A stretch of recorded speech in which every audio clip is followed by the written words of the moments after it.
Hey everyone, and welcome to today's training session. My name is Emily Cooper, and today we'll be discussing ethics.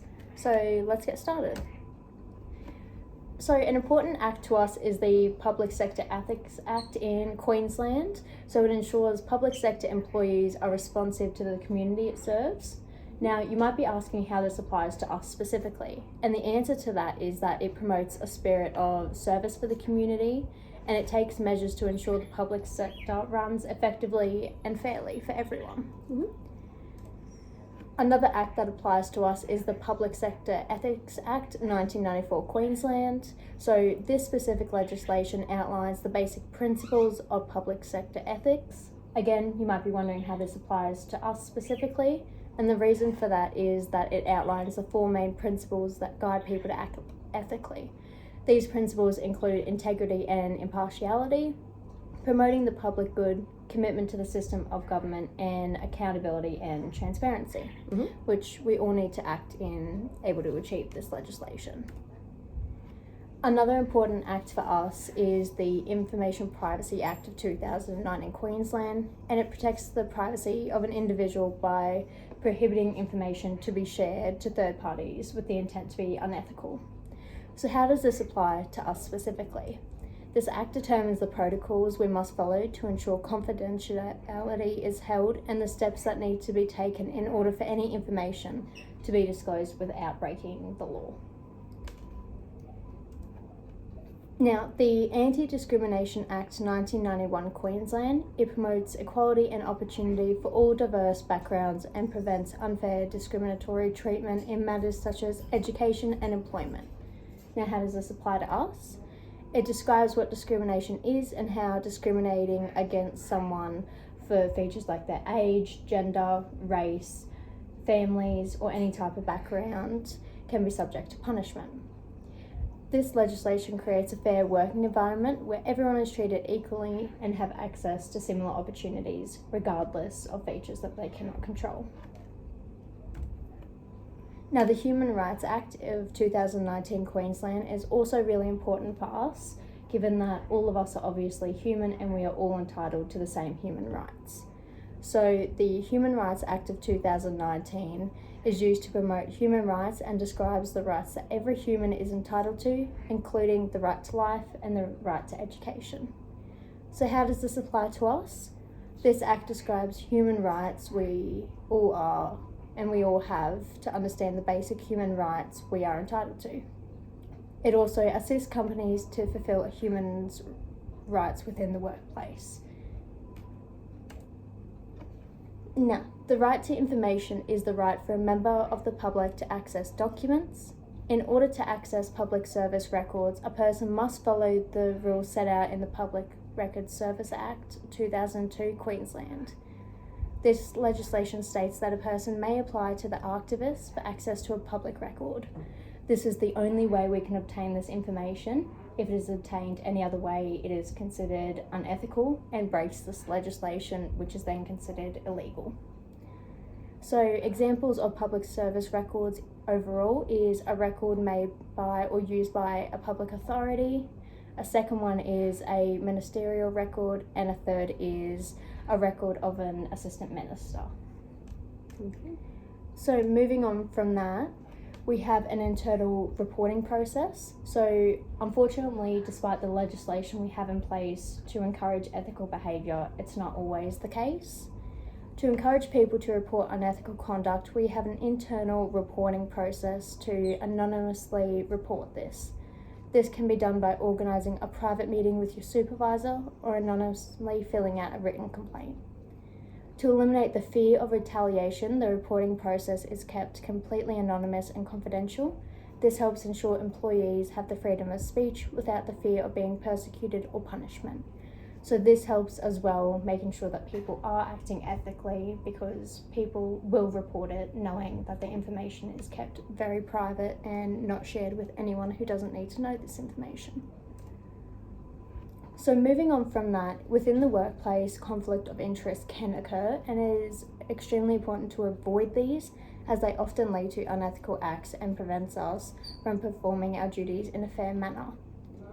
The conflict of interest policy states that a conflict of interest occurs when a personal interest conflicts with a person's official duties. So an example of this is influencing a recruitment process. So this could mean that a auntie or a cousin is applying for a job and you want them to succeed, so therefore you try and influence it, and therefore you are acting unethical. A second example is bribing. So going on from the first one is they're then going to someone who has the power and bribing them with money or any other act to make sure that it goes your way in the end. And next is leadership interest.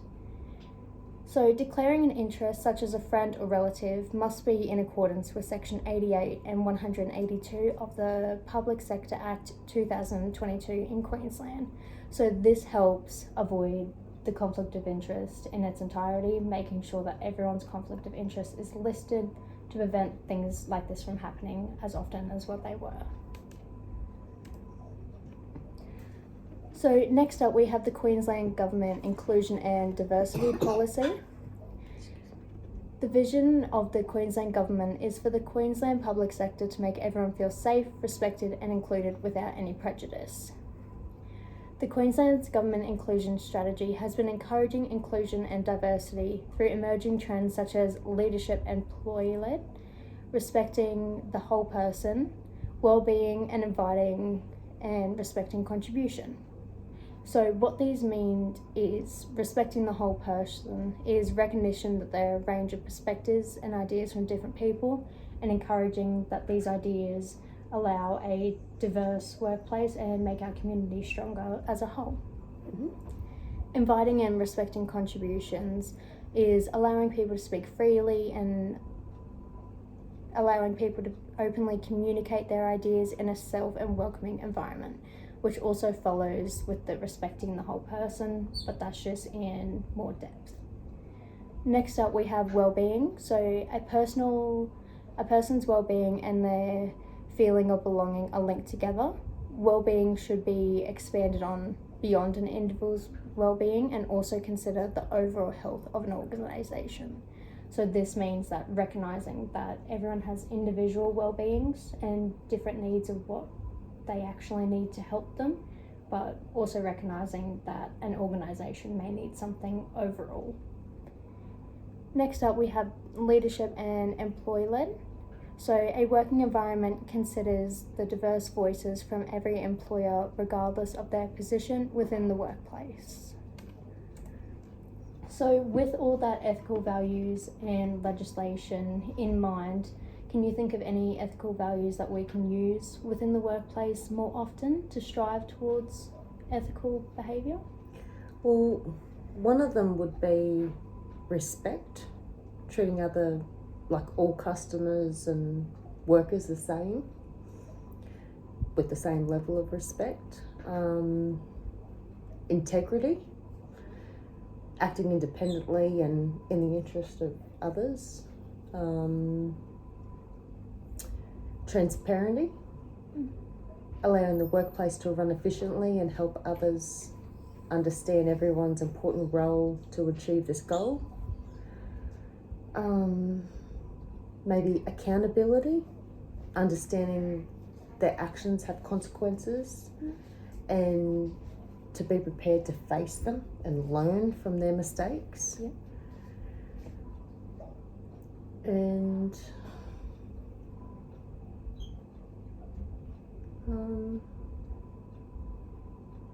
I think I've given you 4 maybe? Yeah. Yep, so I think we just had transparency. To allow the workplace to run efficiently and help understand everyone's important role to achieve their goals. Yeah, Perfect. That was a good one, actually. Perfect. And that is all for today's seminar, and I hope this helped give you a better understanding of the legislation, and hopefully we can act more ethically from now on, and I hope that gives you a deeper understanding. Thank you for coming. Thank you very much.